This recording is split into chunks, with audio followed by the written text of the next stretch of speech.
আজান দিলে আমাদের জামাই বউয়ের ঘুমের ডিস্টার্ব হয়, এখানে আজান। চট্টগ্রামে বড় মসজিদের নাম জমিয়াতুল ফালাহ মসজিদ। আল্লাহর কোরআন আমার হাতে, একটা কথা মিথ্যা নয়। জমিয়াতুল ফালাহ যখন ফজর আজান দিত, পাশে একটা ক্লাব ছিল, চিটাং ক্লাব, এখনো আছে। ক্লাবের সভাপতি মসজিদের মুয়াজ্জিনকে ডেকে বললেন, ফজর আজান দিস না, আজান দিলে আমাদের জামাই বউয়ের ঘুমের ডিস্টার্ব হয়, এখানে আজান। যে রাসূলের জীবনী হচ্ছে মুমিনদের জন্য সবচাইতে শ্রেষ্ঠ নিয়ামত এবং অনুকরণীয়, অনুসরণীয়। কোরআন শরীফ 30 পারা, আজকে আলোচনা পেশ করব আমি 18 নম্বর পারা থেকে। যেহেতু আগামীকাল 18 তারিখ এই মাহফিল শেষ পর্যায়ে যাবে, 18 তারিখে শুরু হবে ইনশাআল্লাহ, রাতের 12টার পরে তো 18 শুরু হবে। আমরা যেহেতু 18 পর্যন্ত যাবো, সেদিকে লক্ষ্য করে 18 নম্বর পারা থেকে আলোচনা করেছি। কোরআন শরীফের সূরার সংখ্যা 114, 23 নম্বর সূরা। কারণ রাসূলুল্লাহ সাল্লাল্লাহু আলাইহি ওয়াসাল্লামের জীবনী ছিল 23 বছর, নবুয়তী জীবনী, সেদিক থেকে 23 নম্বর সূরাটা আমি চুজ করেছি। সূরাটার নাম হচ্ছে মুমিনুন। প্রথম আয়াত থেকে সূরার নামকরণ করা হয়েছে কদ আফলাহাল মুমিনুন, তাসমিয়াতুল কুল বিইসমিল জুজ। সূরাটার টোটাল আয়াত সংখ্যা হচ্ছে 118। টোটাল কোরআন শরীফের আয়াত সংখ্যা হচ্ছে 6600 অধিক। এই সূরার আয়াত হচ্ছে 118। কোরআন শরীফের টোটাল রুকু সংখ্যা হচ্ছে 540। সূরাতুল মুমিনুনের রুকু হচ্ছে 6টি। এই 6টি রুকুর প্রথম 11তে আয়াতে আল্লাহ রাব্বুল আলামিন মুমিনের গুণাবলী আলোচনা করেছেন, এবং মুমিনের গুণাবলীর পরে তাদেরকে এই গুণাবলী পাওয়া গেলে তাদেরকে যে জান্নাত পুরস্কার দেওয়া হবে, এটা সহ আল্লাহ এখানে আলোচনা করেছেন। প্রথমে তাফসিরের নিয়ম পরিচিতি জানলাম, বিশুদ্ধ তেলাওয়াত আমরা পড়েছি, অনুবাদ বিতাড়িত শয়তান হতে মহান আল্লাহ রাব্বুল আলামিনের নিকট আশ্রয় প্রার্থনা করছি। শুরু করছি পরম করুণাময় অসীম দয়ালু আল্লাহ রাব্বুল আলামিনের নামে। কদ আফলাহাল মুমিনুন, নিশ্চিত মুমিনরা সফল কাম হয়েছে। কারা? আল্লাযীনা হুম ফি সালাতিহিম খাশিউন, যারা নামাজে বিনয়ী হয়। ওয়াল্লাযীনা হুম আনিল লাগওয়ি মুরিদুন, যারা অনর্থক কথাবার্তা থেকে নিজেকে হেফাজত করে। ওয়াল্লাযীনা হুম লিয-যাকাতি ফাইলুন, যারা যাকাত আদায় করে, এক অর্থ। দ্বিতীয় অর্থ হচ্ছে আত্মার পরিশুদ্ধি করে। ওয়াল্লাযীনা হুম লিফুরুজিহিম হাফিজুন, নিজের লজ্জাস্থানকে যারা হেফাজত করে, অশ্লীল কাজকর্ম থেকে যারা নিজেকে বাঁচিয়ে রাখেন। ইল্লা আলা আজওয়াজিহিম আও মা মালাকাত আইমানুহুম, তবে নিজের স্ত্রী অথবা অধীনস্থ কর্মচারীর ব্যাপারে নয়। ফাইন্নাহুম গায়রু মালুমিন, সেখানে গেলে তারা গালাগালির উপযুক্ত হবে না, ঘৃণার উপযুক্ত হবে না। ফামান ইবতাগা ওয়ারাআ যালিকা, এছাড়াও অন্যদের কাছে গেলে ফাউলাইকা হুমুল আদুন, সেটা হবে সীমা লঙ্ঘনকারী। ওয়াল্লাযীনা হুম লিআমানাতিহিম ওয়া আহদিহিম রাউন, মুমিন যারা, তাদের আরেকটি চরিত্র হলো তারা আমানত রক্ষা করে, ওয়াদাকে রক্ষা করে, আরেকটি চরিত্র। ওয়াল্লাযীনা হুম আলা সালাতিহিম ইউহাফিজুন, মুমিনের আবার বলতেছেন চরিত্র হলো নামাজে তারা যত্নশীল হয়। এই 8টি গুণ যাদের মধ্যে পাওয়া যাবে, উলাইকা হুমুল ওয়ারিসুন, তারাই হলো উত্তরাধিকার। কিসের? আল্লাযীনা ইয়ারিসুনাল ফিরদাউস, জান্নাতুল ফিরদাউসের উত্তরাধিকার। হুম ফিহা খালিদুন, সেখানে তারা স্থায়ীভাবে থাকবে। 1 থেকে 11টি আয়াত অনুবাদ বললাম, তেলাওয়াত করলাম, পরিচিতি জানালাম। কোরআন এবং হাদিসের অথেন্টিক দলিল দিয়ে সামান্য কিছু তাফসীর আমরা শুনব। আল্লাহ রাব্বুল আলামিন বলেন কদ আফলাহাল মুমিনুন। এই আয়াতগুলো শানে নুজুল। শানে নুজুল হচ্ছে যে আয়াতগুলো যে ঘটনার আলোকে নাজিল হয়, সেই আয়াতগুলোর জন্য ওই ঘটনাকে বলা হয় শান নুজুল, অর্থাৎ নজল হওয়ার কারণ, নাজিল হওয়ার ঘটনা। রাসূল করিম সাল্লাল্লাহু আলাইহি ওয়াসাল্লামের স্ত্রী আম্মা জানা আয়েশা সিদ্দিকার কাছে সাহাবা একরামরা জিজ্ঞাসা করলেন, কাইফা কানা খুলুক রাসূলিল্লাহ সাল্লাল্লাহু আলাইহি ওয়াসাল্লাম, নবীর চরিত্র কেমন ছিল? তখন আম্মা জানা আয়েশা বলেন, আমা তাকরাউল কোরআন, তোমরা কি কোরআন পড়তে জানো না? কানা খুলুকুল কোরআন, এই কোরআনই হচ্ছে রাসূলের চরিত্র। সুবহানাল্লাহ। এই কোরআন যে চরিত্র, এটার প্রমাণ হলো এই 10টি চরিত্র। অন্য রাওয়ায়াতে আছে রাসূল করিম সাল্লাল্লাহু আলাইহি ওয়াসাল্লাম চরিত্র কি জিজ্ঞাসা করার পরে এই আয়াতগুলো তেলাওয়াত করা হলো, এগুলো হচ্ছে রাসূলের চরিত্র। তাহলে রসুলের চরিত্র অনুযায়ী যদি আমরা আমল করতে চাই, আমাদেরকে 8টি গুণে গুণান্বিত হতে হবে। 1 নাম্বার, প্রকৃত মুমিন হতে চাইলে 8টি গুণে গুণান্বিত হতে হবে। খাঁটি আল্লাহর বান্দা হতে চাইলে 8টি গুণে গুণান্বিত হতে হবে। জান্নাতি মানুষ হতে চাইলে এই 8টি গুণে গুণান্বিত হতে হবে। 1 নাম্বার গুণ, ঈমান আনতে হবে। ঈমান ছাড়া পৃথিবীতে থেকে যাওয়ার পরে জান্নাতে যাওয়ার কোনো সম্ভাবনা নেই। কারণ ইন্নাল্লাযীনা কাফারু মিন আহলিল কিতাব ওয়াল মুশরিকিন ফি নারি জাহান্নাম, যারা কুফরি করে ঈমান আনে না, আহলে কিতাব নাসারা যত কিছু হোক না কেন, যারা ঈমান আনে না তারা নিশ্চিত জাহান্নামী, কোনো সন্দেহ নেই। তাহলে জান্নাতে যেতে চাইলে 1 নাম্বার গুণ হলো ঈমান আনতে হবে। আপনি যে ঈমান আনলেন, আমি কেমনে বুঝবো আপনার ঈমান ভিতরে আছে নাকি বাইরে আছে? আমি তো বুঝতে পারবো না, কারণ কপালে তো লেখা নাই আপনি ঈমানদার, ফেসবুকে লেখা নাই আপনি ঈমানদার, বিজ্ঞাপন নাই আপনি ঈমানদার, লিফলেট নাই আপনি ঈমানদার, পোস্টার নাই আপনি ঈমানদার। ব্রিক ফিল থাকলে উপর দিয়ে ধোঁয়া দেখা যায়, ধোঁয়া দেখে বোঝা নিচে ব্রিক ফিল আছে। আলুর লতা দেখলে বোঝা যায় ভিতরে আলু হচ্ছে। পেঁয়াজের উপরের চিহ্ন দেখলে বোঝা নিচে কি আছে, পেঁয়াজ আছে। আর জুলুমের চিহ্ন দেখলে বোঝা যায় বাংলাদেশে কি পরিমাণ জুলুম যে জালেম সরকার করছিল, চিহ্ন দেখে বোঝা যায়। অনুরূপ ভাবে আপনি যে ঈমানদার তার কিছু চিহ্ন থাকা দরকার আছে কিনা। 1 নাম্বার চিহ্ন হলো আল্লাযীনা হুম ফি সালাতিহিম খাশিউন, তারা নামাজে বিনয়ী হবে। তাহলে নামাজ যারা পড়ে না তারা নামে মুমিন হতে পারে, প্রকৃত মুমিন হতে পারে না। সময় যেহেতু কম, আগে প্যাকেট করে দিচ্ছি আমি 8টা গুণাবলী। 1 নাম্বার নামাজ। 1 নাম্বার গুণ কি? নামাজ। সবাই বলো নামাজ। আপনারা অনেকে পড়েন না, সেজন্য বলতেছেন না, আমি জানি। সামনে থেকে পড়বেন সেই আশায় হলে পড়েন না, কমপক্ষে ঈদের নামাজ তো পড়েন, জুমার নামাজ তো মাঝে মধ্যে পড়েন, সেদিক থেকে বলুন না। মুমিনদের 1 নাম্বার গুণ কি? নামাজ। আবার যারা নিয়মিত পড়েন তারা রাগ করিয়েন না, তারা তো আল্লাহর কাছে পাবেন। যারা পড়েন না তাদেরকে বলতেছি, কমপক্ষে জুমা তো পড়ছেন আজকে, আর জুমা যদি পড়তে না পারেন ঈদের নামাজ পড়বেন সেই আশায় হলে বলুন না নামাজ।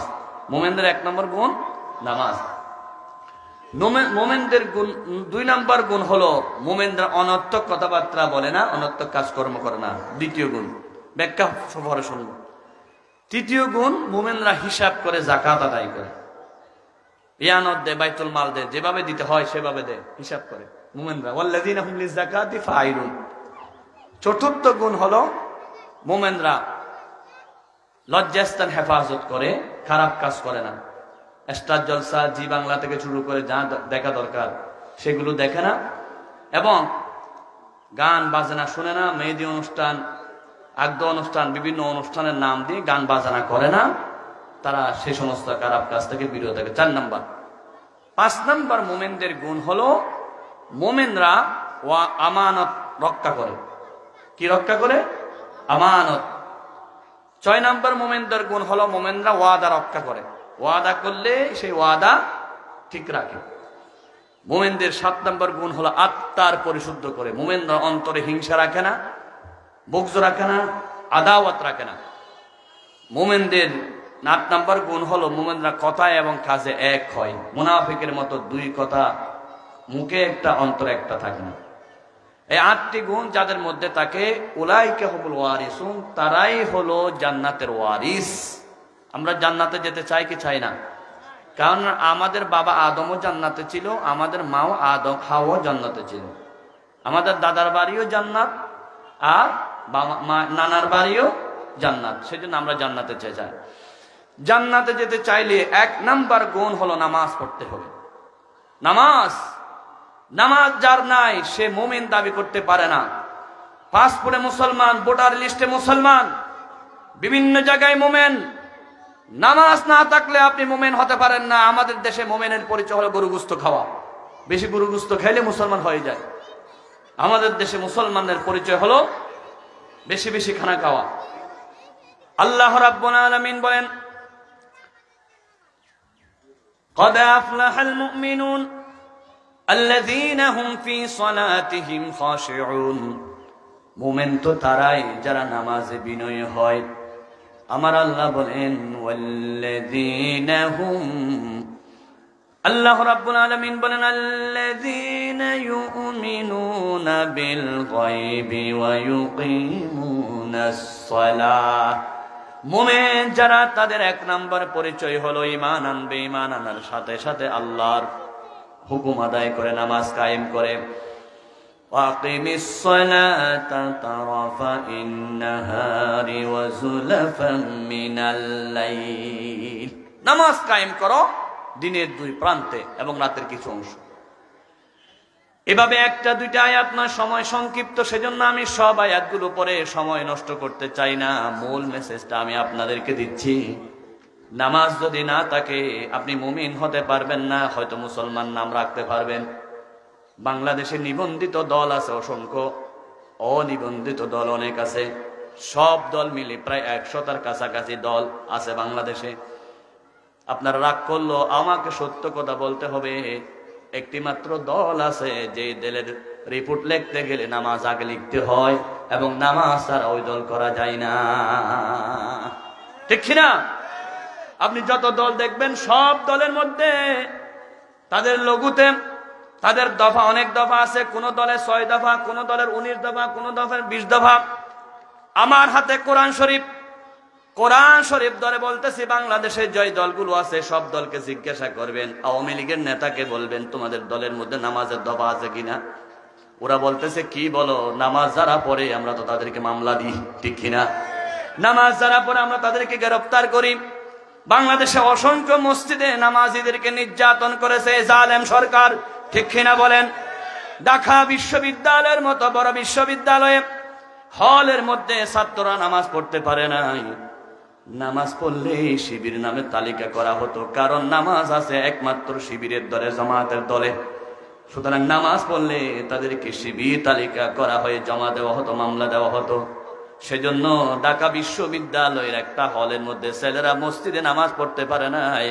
অসংখ্যবার ফজরের নামাজ পড়েছে পায়খানা ভিতর, বাথরুমের ভিতর। কি নির্যাতন যে আমাদের দেশের উপর চলেছিল। চট্টগ্রামে বড় মসজিদের নাম জমিয়াতুল ফালাহ মসজিদ। আল্লাহর কোরআন আমার হাতে, একটা কথা মিথ্যা নয়। জমিয়াতুল ফালাহ যখন ফজর আজান দিত, পাশে একটা ক্লাব ছিল, চিটাং ক্লাব, এখনো আছে। ক্লাবের সভাপতি মসজিদের মুয়াজ্জিনকে ডেকে বললেন ফজর আজান দিস না, আজান দিলে আমাদের জামাই বউয়ের ঘুমের ডিস্টার্ব হয়, এখানে আজান দিতে দেওয়া যাবে না। 17 বছর জালেম সরকার আমলে সুন্দর করে আজান পর্যন্ত দিতে দেয় না। এই জোরে বলুন নাউজুবিল্লাহ। শুধু তাই নয়, ঢাকা বিশ্ববিদ্যালয়ে মনোগ্রামে ইকরা বিসমি রাব্বিকাল্লাযী খলাক ছিল, কোরআন আয়াত কেটে দিয়েছে। নজরুল ইসলাম মুসলিম হল ছিল, ইসলাম শব্দ কেটে দিয়েছে। রব্বি জিদনি ইলমা ছিল, সেটা কেটে দিয়েছে। শুধু তাই নয় রে বন্ধু, এই দলের নাম ছিল বাংলাদেশ মুসলিম আওয়ামী লীগ। এই দলের নামের মধ্যে মুসলিম শব্দটা কেটে দিল তারা, ইসলাম শব্দ যেখানে আছে কেটে দিয়েছে ইসলাম, মুসলমান কোরআনের শব্দ। সব কান থেকে আল্লাহর কোরআনের শব্দ কেটে দিল। আল্লাহর গজব নাজিল হলো, আল্লাহ জমিন থেকে তাদেরকে কেটে দিচ্ছে, ঠিক না? যারা আল্লাহর নাম সহ্য করতে পারে না, বাংলার জমিনে তাদের ঠিকানা হবে না, হবে না, হবে না।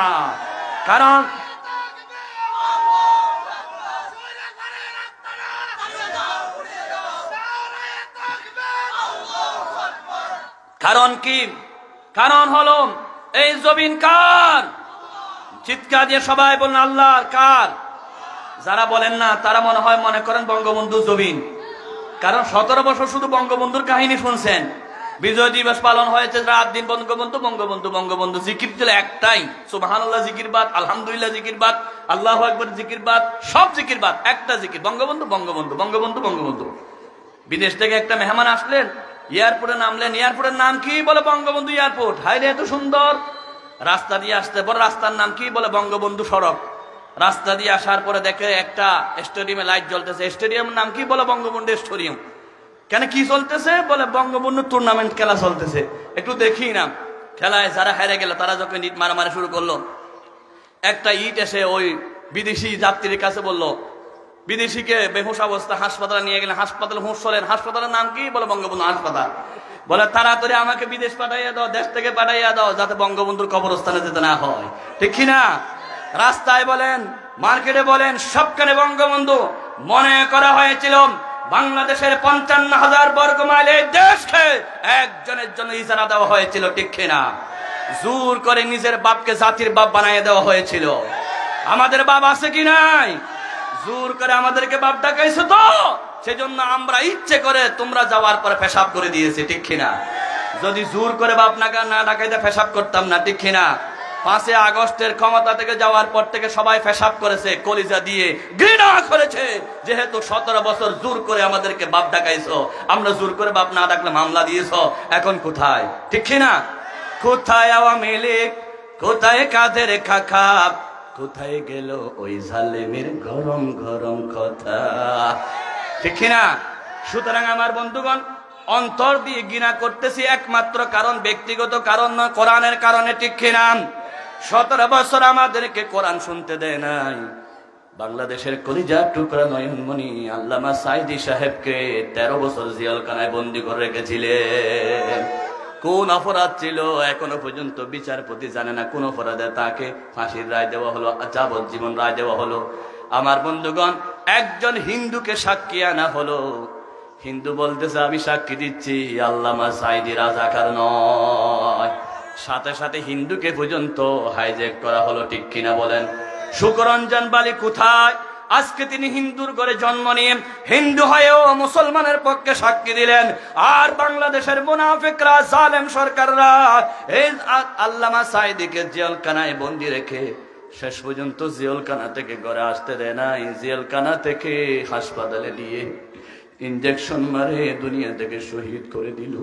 যেদিন আল্লামা সাঈদীকে শহীদ করা হচ্ছে সেদিন একটা হাসি দিয়েছিলেন।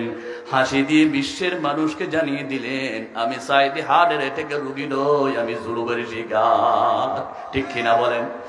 কেমন জুলুম করেছে! ইনজেকশন যখন মেরে দিল, নার্স চিৎকার মারলো। আল্লামা সাঈদী সাহেবকে ইনজেকশন মারা হলো। নিশ্চয়ই ওই নার্সের, ওই মেয়ের মধ্যে ভালো রক্ত ছিল, মা বাপ ভালো ছিল বলে সেই মেয়েটা মেসেজ দিয়ে দিলেন। আল্লামা সাঈদী সাহেব দুনিয়া থেকে যাওয়ার সময় যে কথাটা বলেছিলেন, পুলিশরা সামনে ছিল, বললেন পুলিশ ভাইয়েরা ঠিকভাবে নামাজ পড়িও, নামাজ পড়িও, কারণ মুমিন হওয়া যায় না নামাজ ছাড়া। আল্লাহু আকবার।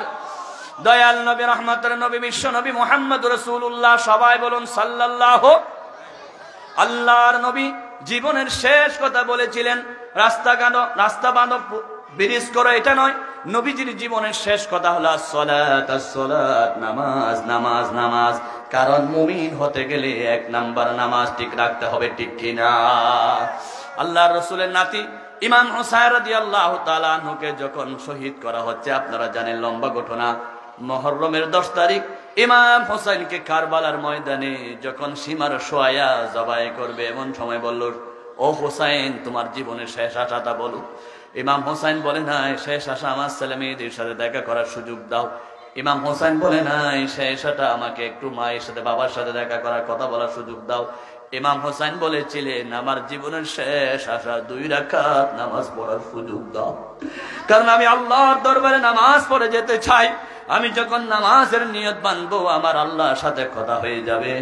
বান্দা যখন নামাজে বলবে আলহামদুলিল্লাহি রাব্বিল আলামিন, সাথে সাথে আল্লাহ জবাব দে হামিদানি আব্দি। বান্দা যখন বলে আর রহমানির রহিম, আল্লাহ জবাব দে মাজ্জাদানি আব্দি। বান্দা যখন বলে মালিক ইয়াউমিদ্দিন, আল্লাহ জবাব দে আসনা আলাইয়া আবেদি। সেজন্য আপনার বিদেশে ছেলে থাকলে মোবাইল করে যেমন ছেলের সাথে কথা বলেন, দুনিয়ার মানুষ আল্লাহর সাথে কথা বলার একটি মাত্র মাধ্যম, সেটা হলো নামাজ। নামাজের নিয়ত বাঁধলে সরাসরি আল্লাহর সাথে কথা বলা হয়ে যায়। আল্লাহর পয়গম্বর মুসা নবী আল্লাহকে বলেছিলেন রব্বি আরিনি আনজুর ইলাইক, আল্লাহ আমি আপনাকে দেখতে চাই। আল্লাহ বলেন মুসা রে, তুমি আমাকে দেখতে পাবে না। আমাদের গ্রামের ভাষায় কথা আছে, বিড়ালের পরানে যদি বাবা বিড়া পরানে খুঁজে বিড়াল পাবে না। আমার বন্ধুগণ, মুসা নবীর পরানে অন্তরে বলেছিল আল্লাহকে দেখবে, আল্লাহ বলে দেখতে পারবা না। অনেক লম্বা ঘটনা। শেষ পর্যন্ত মুসা যখন নাচুর বান্দা, আল্লাহ বলেন তুর পাহাড়ে যাও। ফালাম্মা তাজাল্লা রাব্বাহু লিল জাবালি জাআলাহু দাক্কা ওয়া খাররা মুসা সাইকা। মুসা নবী যখন নাকি তুর পাহাড়ে গেলেন, আল্লাহ নোরানে জালওয়া দিলেন, তুর পাহাড় গেলে জলে সারকার হয়ে গেল, মুসা নবী বেহুশ হয়ে গেলেন। মুসা যখন হুঁশ হলেন ফালাম্মা ফাকা, হুঁশ হওয়ার সাথে সাথে বলেন সুবহানাকা তুবতু ইলাইকা, আপনি পবিত্র, আমি তওবা করতেছি, আমি আর আপনাকে দেখার কথা বলবো না।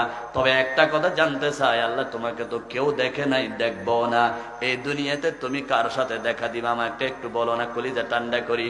আল্লাহ জানাই দিলেন মুসা রে, আমি মাত্র দেখা করব একটা জাতির সাথে, সেই জাতি হলো শেষ নবী মুহাম্মদ রাসূলুল্লাহ সাল্লাল্লাহু আলাইহি ওয়াসাল্লামের উম্মতের সাথে। ওই উম্মতরা যখন উযু করে নামাজে নিয়ত বাঁধবে, আমি রব্বুল আলামিন তাদের সামনে হাজির হয়ে যাব। মুসা তুমি আমাকে দেখতে পাও নাই, ৭০,০০০ পর্দার বাহিরে আমি ছিলাম, কিন্তু আমি শেষ নবীর উম্মতের সাথে দেখা করব, কোনো পর্দা লাগবে না। ওই নবীর উম্মতরা যখন নামাজের নিয়ত বাঁধবে, আমি রব্বুল আলামিন কুদরতি কদমটা বিছাইয়া দেব। নলুয়াবাসী, সাতকানিয়াবাসী, মনে করেন আপনি সিজদা দিলেন টিনের মসজিদে, আপনি সিজদা দিলেন টাইলসে, কিন্তু আল্লাহর হাবিব বলেন আস-সাজিদুনা ইয়াসজুদুনা আলা কদমাইর রহমান, বান্দা যখন সিজদা দেয় সরাসরি আল্লাহর কুদরতের কদমে সিজদা দেয়। আল্লাহু আকবার। সেজদা দে সরাসরি আল্লাহর কদমে। কার কদমে? আল্লাহর সাথে ডাইরেক্ট যোগাযোগ হয়ে যায়। as-সালাতু মি'রাজুল মুমিনিন, মুমিনদের জন্য মেরাজ। আমার বন্ধুগণ, শুধু তাই নয়, একজন মহিলা যখন গর্ভবতী হয়ে যায়, কোরআনুল কারীমে রব্বুল আলামিন বলেন, পারা নম্বর ২৪, পৃষ্ঠা নম্বর ২, সূরা আন-নাম, আহকাফ, আয়াত নম্বর ১৫, লাইন নম্বর ১১, রুকু নম্বর ২, আল্লাহ বলেন وَوَصَّيْنَا الْإِنسَانَ بِوَالِدَيْهِ إِحْسَانًا حَمَلَتْهُ أُمُّهُ كُرْهًا وَوَضَعَتْهُ كُرْهًا। আল্লাহ বলেন, ও দুনিয়ার মানুষ, পিতা মাতার সাথে বেয়াদবি করবে না, তাদের সাথে সদ আচরণ করো। আহসিনু ফাইল মাহজুব, ইহসানান মাফউলে মাতলাব, ভালো আচরণ করো। বিশেষ করে তোমার মা ৩টি কারণে মায়ের মর্যাদা বেশি। ১ নাম্বার, মা পেটে রেখেছিল। একটা মা সন্তানকে পেটে রাখা অবস্থায়, বিজ্ঞানীরা বলেন, কোন মা যদি সন্তানকে পেটে নিয়ে নামাজ পড়ে, রুকু করে সিজদা যায়, সন্তানও পেটে ভিতর বলে রুকু করে সিজদা করে, নামাজি মহিলার পেটের মধ্যে সন্তান আস্তে আস্তে মা রুকু সিজদা করতে করতে সন্তানের মাথা নিচু হয়ে যায়। বিজ্ঞানীরা গবেষণা করেছেন, যেই মহিলা ৫ ওয়াক্ত নামাজ পড়ে, ওই মহিলার অপারেশন লাগে না, বিনা অপারেশন আল্লাহ তাদেরকে সন্তান দিয়ে দেয়। সুবহানাল্লাহ বলিয়েন না, সুবহানাল্লাহ বলিয়েন না। কারণ আপনারা বলতেছেন মহিলাদের ওয়াজ করলেন, আমরা কেন সুবহানাল্লাহ বলবো? আপনাদের স্ত্রী, আপনাদের ঘরের মহিলাদের কথা বলতেছি। হুজুর প্রমাণ কি? প্রমাণ হলো, আশেপাশে যত মসজিদ আছে, মসজিদের ইমামদের খবর নেন, মসজিদের মুয়াজ্জিনদের খবর নেন, একজনের ৪-৫টা ছেলে, একটাও অপারেশন লাগে নাই। কারণ মুয়াজ্জিনরা, ইমামরা নিজেও নামাজ পড়ে, স্ত্রীকে নামাজ পড়ায়, অপারেশন ছাড়া আল্লাহ ছেলে দিয়ে দেয়। আর কোটিপতির খবর নেন, 2টা ছেলে ১০ লাখ টাকা হাসপাতালে দিয়ে আসতে হয়েছে, কারণ নিজেও নামাজ পড়ে না, স্ত্রীও নামাজ পড়ায় না। আল্লাহ রাব্বুল আলামিন সেজন্য বলেন, ওয়া আমুর আহলাকা বিস সালাতি ওয়াস নিজে নামাজ পড়ো, স্ত্রীকে নামাজের হুকুম দাও। ছেলে যখন ৭ বছর হয়, নামাজের হুকুম দাও। মুরু আওলাদাকুম বিসসালাত ওয়া হুম আবনাউ ৭ সিনিন। ৭ বছর বয়সে ছেলেকে নামাজের হুকুম দাও, ১০ বছরের বয়সে নামাজের জন্য প্রহার করো, মাইর দাও। পরিবারের সবাই যখন নামাজ পড়ে, রিজিকের অভাব হবে না। আমার আল্লাহ বলেন, রিজিকের মালিক আসমান থেকে রিজিকের ব্যবস্থা করে দিবেন। সুবহানাল্লাহ বলুন, সবাই রিজিক দিবেন কে? ওয়া ফিস সামাই রিজকুকুম ওয়া মা তুআদুন, আসমানে রিজিক। ওয়া মা মিন দাব্বাতিন ফিল আরদি ইল্লা আলাল্লাহি রিজকুহা, এমন কোন প্রাণী নাই যার রিজিক আল্লাহর হাতে নাই। সকলের রিজিক আছে কি নাই? কিন্তু ১৭ বছর যেই জালেম সরকার ক্ষমতায় ছিল, তারা বলতো রিজিক আল্লাহর হাতে নয়, রিজিক ভারতের হাতে। ভারতে না দিলে পেঁয়াজ পাবো না, ভারতে না দিলে আলু পাবে না, ভারতে না দিলে মরিচ পাবে না, ভারতে না দিলে রসুন পাবে না। সেজন্য পেঁয়াজের দাম, রসুনের দাম ভারতকে খুশি করার জন্য দাম বাড়ানো হয়েছিল। এই জুলুম করেছিল ভারতকে খুশি করার জন্য। আবরার ফাহাদকে হত্যা করেছে ভারতকে খুশি করার জন্য। আল্লামা সাঈদী সাহেবকে হত্যা করেছে, শহীদ করেছে শুধু ভারতকে খুশি করার জন্য। শুধু তাই নয়, সালাউদ্দিন কাদের চৌধুরীকে শহীদ করেছে শুধু ভারতকে খুশি করার জন্য। গরুর চামড়ার মূল্য ২০০০ টাকা থেকে ২০০ টাকা বানাই দিয়েছে ভারতকে খুশি করার জন্য। কারণ ভারতের চামড়া দরকার। তারা গরু পূজা করে, গরু গোশত খায় না, কিন্তু গরুর চামড়া দিয়ে জুতা সিলাই। জুতা ছিল তাদের চামড়া দরকার, সেজন্য চামড়ার মূল্য একেবারে নিম্নে বাড়িয়ে দিয়েছে শুধু ভারতকে খুশি করার জন্য। আমার বন্ধুগণ, ভারতকে খুশি করার জন্য যখন পেঁয়াজের মূল্য 300 টাকা, রসুনের মূল্য দাম বাড়াইয়ে দিল, বাংলাদেশের মুসলমানরা অসহ্য হয়ে নির্যাতনে বলল লা ইলাহা ইল্লা আনতা সুবহানাকা ইন্নী কুনতু মিনাজ জালিমিন, দোয়া ইউনূস। বাংলাদেশের মুসলমানরা দোয়া ইউনূস পড়ল, আল্লাহ প্রেসিডেন্ট বানিয়ে দিলেন ডক্টর ইউনূস। ডক্টর ইউনূস যখন প্রেসিডেন্ট হয়ে গেল, আবার 7 সিস্টারের হুমকি দিলেন। ভারত থরথর কাঁপতে লাগলো। ভারতকে বলল প্রভুগিরি দেখাইও না, দাদাগিরি দেখাইও না, পেঁয়াজ বন্ধ করে দাও, চীন থেকে আনবো, অন্য দেশ থেকে আনবো। এরকম হুমকি দেওয়ার পরে ভারত আর প্রভু রইল না। ভারতের কৃষকরা আন্দোলন শুরু করলো, বাংলাদেশের মানুষকে পেঁয়াজ নিতে বলো, আলু নিতে বলো, না হলে আমরা মরে যাব। এবার প্রমাণ হয়ে গেল বাংলাদেশ ছাড়া ভারত চলে না। 17 বছর জালেমের আমলে প্রমাণ ছিল ভারত ছাড়া বাংলাদেশ চলে না, কিন্তু এই জালেম যাওয়ার পর প্রমাণ হয়ে গেল বাংলাদেশ ছাড়া। কারণ বাংলাদেশের মানুষ আল্লাহর গোলামি করে। বাংলাদেশের মানুষকে রিজিকের ভয় দেখাইও না। 12 মাসে 1 মাস না খেয়ে রোজা রাখে একমাত্র আল্লাহকে খুশি করার জন্য, ঠিক কিনা?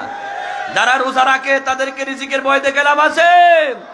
ওই জালেম সরকার ভারতকে প্রভু মেনেছিল, সেজন্য পেঁয়াজের দাম 300 টাকা। জালেম যাওয়ার পরে আমরা ভারতকে প্রভু মানি না, আল্লাহকে প্রভু মানি, সেজন্য পেঁয়াজের দাম 50 টাকা, ঠিক না? এটাই হলো ইসলামী সরকারের লাভ। এখনো তো ইসলামী সরকার হয় নাই, 5 আগস্ট মাত্র স্বাধীন হয়েছে, জিনিসপত্রের দাম এত সস্তা হয়ে গেল। আল্লাহর কোরআন ধরে বলি, এই কোরআনটা যদি সংসদে পাঠাতে পারেন, কোরআনে যদি প্রত্যেকটা এমপি সংসদ ভবনে যদি কোরআন দিয়ে কাজ করে, আল্লাহর কসম পেঁয়াজের দাম, রসুনের দাম একেবারে হাতের ভিতরে চলে আসবে, 2 টাকা 4 টাকা হয়ে যাবে। আল্লাহু আকবার।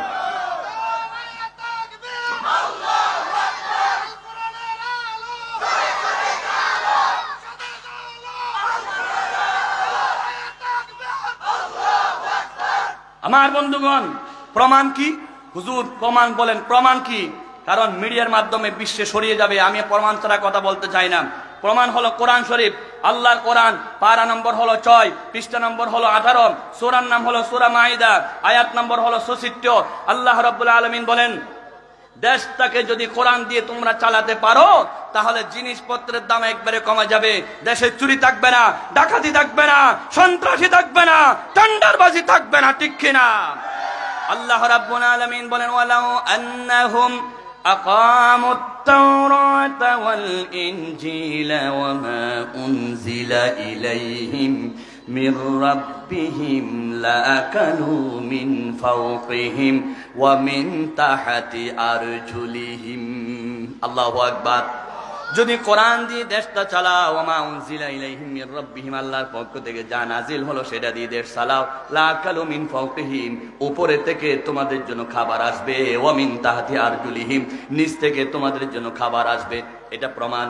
এবার প্রমাণ পাওয়ার পর দলিল, আপনারা উদাহরণ দেখতে চান, আমি উদাহরণ দেখাই। আফগানিস্তান দেখেন, 20 বছর আমেরিকার সাথে যুদ্ধ করেছে।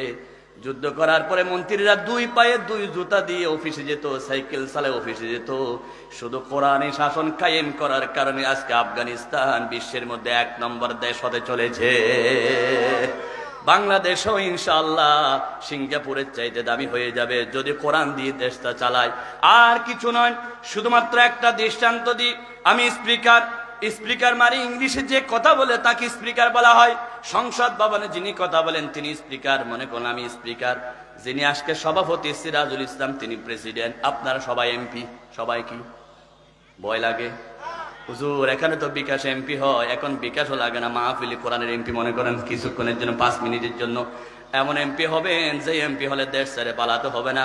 সাতকানিয়া লোয়াগাড়ায় কি এমপি ছিল, হাজার হাজার মসজিদ বেঁধেছে, অথচ আল্লাহ রসুল বলেছেন একটা মসজিদ বাঁধলে জান্নাতের মালিক। কিন্তু আমার দেশে দেখি যারা মসজিদ বাঁধে হাজার হাজার, তারা জুতার মালিক হয়ে যায়, কারণ নিয়ত পরিশুদ্ধ ছিল না, ঠিক কিনা? শুধু মানুষকে ঠকানোর নিয়ত ছিল। হাজার মসজিদ নির্মাণ করেছে, আজকে জুতার বাড়ি আছে কি নাই? যদি নিয়ত পরিষ্কার থাকতো, আল্লাহকে খুশি করার জন্য মসজিদ বানতো, তাহলে ইসলামী দল বাদ দিয়ে জালেমের দালালি করতে পারতো না। জালেমের দালালি করেছে, আজকে জুতার বাড়ি আছে কিনা? আলেম ওলামাদেরকে সাতকানিয়া আসতে দেয় নাই, আমি সাতকানিয়ার সন্তান হয়েও 5 বছর আসতে পারি না। এই সাতকানিয়া ঢুকলে বুরকা পরে আসতে হতো, এমন ভাবে আমার ফাওয়াত ছিল। আমি চট্টগ্রামে থাকি, সেখান থেকে আমি নাকি আগুন লাগাইয়া গাড়ি জ্বালাইয়া দিয়েছি কক্সবাজারে, সেজন্য আমার নামে মামলা। আমি নাকি আগুন গাড়ি জ্বালাই দিয়েছি। আমার কি ফাওয়ার ছিল, চট্টগ্রামে থাকতাম, ফু মারলে কক্সবাজারে গাড়ি জ্বলে যেত, সেজন্য গাড়ি জ্বলার মামলার মধ্যে আমার নামটা ছিল। আমার বন্ধুগণ, হাসির খোরাক দিলাম না, বুঝার জন্য বলতেছি। সংসদে স্পিকার যদি নামাজের কথা বলে, আর এমপিরা যদি সবাই বলে নামাজের পক্ষে, আপনারা সবাই নামাজের পক্ষে আছেন কিনা হাত তুলুন। লিল্লাহি তাকবীর। নামাজ আছে যেখানে হাত নামান। আমি স্পিকার বলতেছি হাজ যুক্ত হয়েছে, হাজ যুক্ত হয়েছে, হাজ যুক্ত হয়েছে। এবার স্পিকার আমি সাইন করে দিলাম, রাষ্ট্রপতি সহযোগিতা করলো। রাষ্ট্রপতি যখন নাকি সহযোগিতা করলো, আমার বন্ধুগণ সাথে সাথে আইন পাস হয়ে গেল।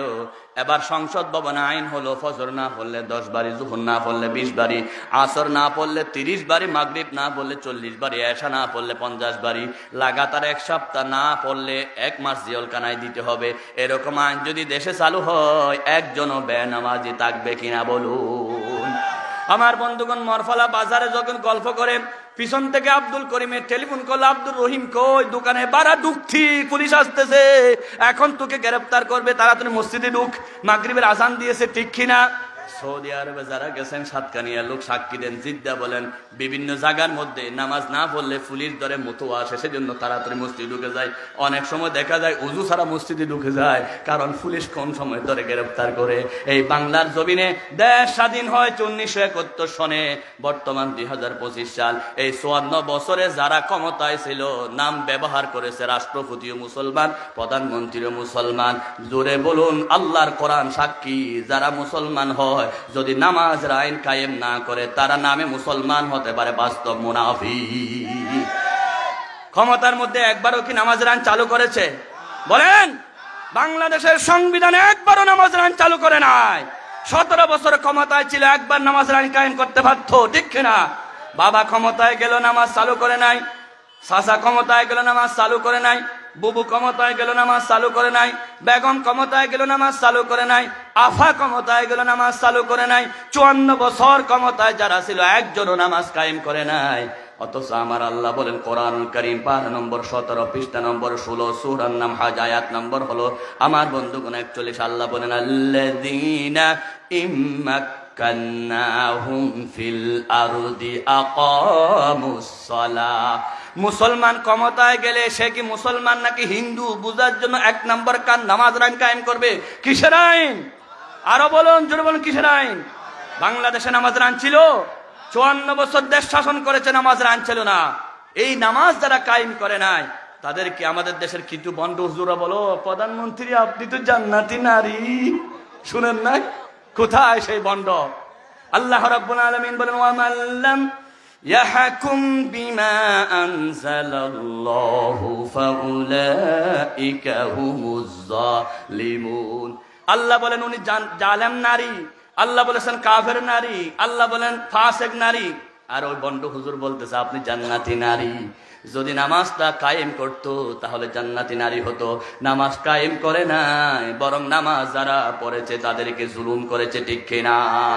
সুতরাং 2025 সাল থেকে সিদ্ধান্ত হয়ে যাক, আপনি যেই দল করুন না কেন, আগামীবার থেকে কোন মেম্বারও বানাবো না বেনামাজি, ঠিক কিনা? কোন চেয়ারম্যান বানাবো না বেনামাজি, ঠিক কিনা? কোন এমপি বানাবো না বেনামাজি, ঠিক কিনা? সবাই জোরসে বলুন, নামাজ আছে যেই দলে। এই যারা বলে না তারা মনে হয় বঙ্গবন্ধু দল। বলে নামাজ আছে যেই দলে, নামাজ নাই যেই দলে। সুতরাং নামাজ দরকার আছে কি নাই? নামাজ হলো নূর, কবর অন্ধকার, আপনাকে যেতে হবে। রাসূল বলেছেন, আল কবরু বাইতুজ জুলমা, কবর হলো অন্ধকার ঘর, সেখানে একটা লাইট নিয়ে যাও। কোন লাইট নিয়ে আসবো? সেখানে কি সৌর বিদ্যুৎ আনবো, নাকি তাপবিদ্যুৎ আনবো, নাকি টর্চ লাইট আনবো? রাসূল বলেন, নামাজ পড়ে আসো, ওই নামাজ তোমার কবরে নূর হয়ে যাবে, আলো হয়ে যাবে। আল্লাহু আকবার। সুতরাং মুমিনের 1 নম্বর পরিচয় কি? নামাজ। বলুন কি? আল্লাহর হাবিব সেজন্য বলেন, মুমিনদের কাছে নামাজ সহজ। ফজরও যেতে পারে, জোহরও যেতে পারে, আসরও যেতে পারে, মাগরিবও যেতে পারে, এশাও যেতে পারে, কিন্তু মুনাফিকরা ফজরের নামাজ পড়তে পারে না।